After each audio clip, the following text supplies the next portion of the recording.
Alors dans cette vidéo, on va parler de la règle du duet et de l'octet.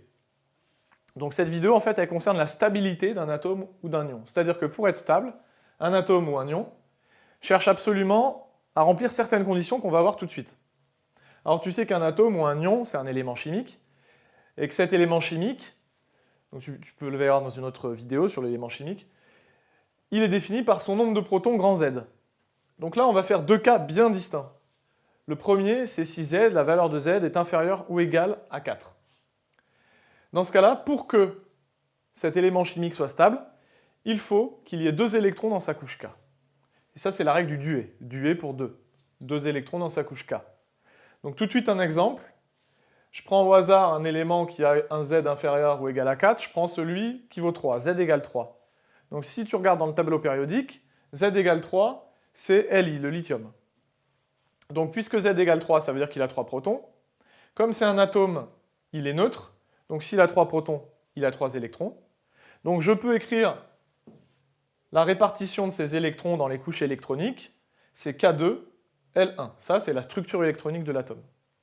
K2, L1, et là tu vois qu'il y a L1, il y a un électron dans la couche L. Or, ce que te dit la règle du duet, c'est qu'il faut qu'il y ait juste 2 électrons dans la couche K, c'est tout.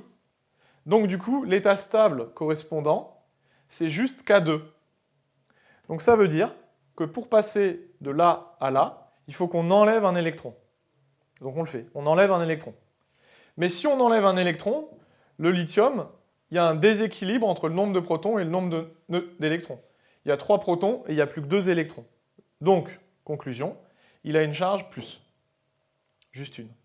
Donc, l'atome, c'est le lithium, mais ce lithium, il est stable dans sa forme Li+.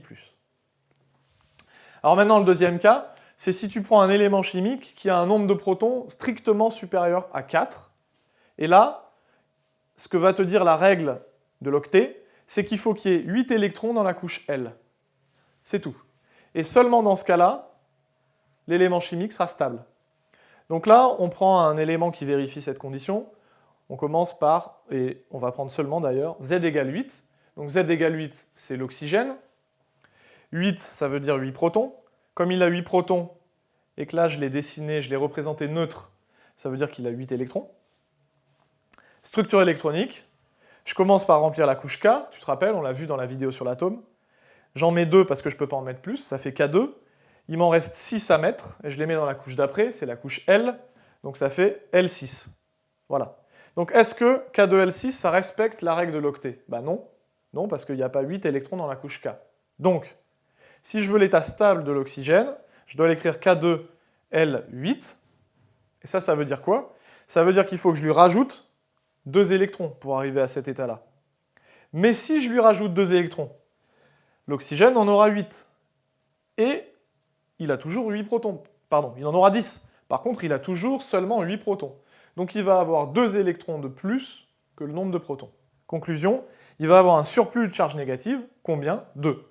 D'où O, 2-. Il a 2 charges négatives en surplus. Donc, règle du duet, c'est pour les éléments chimiques dont Z est inférieur ou égal à 4. Règle de l'octet, c'est pour les éléments chimiques dont le Z est strictement supérieur à 4.